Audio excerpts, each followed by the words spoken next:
had this interesting realization several months ago, actually. And again, this was pre-COVID.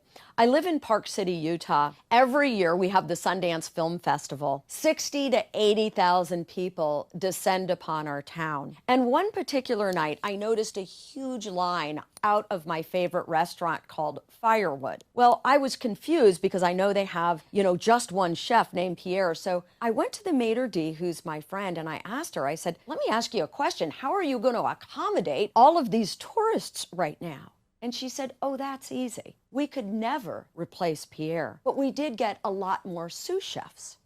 And at that moment, something occurred to me. I thought about what is it that sous chefs do? Well, sous chefs chop the onions, they cut the carrots, but only the master chef can put the love in the food.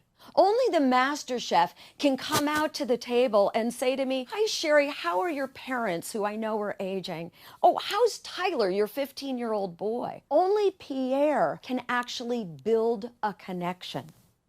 And I started realizing that really AI and Alexa are kind of like a sous chef. It's a repetitive task.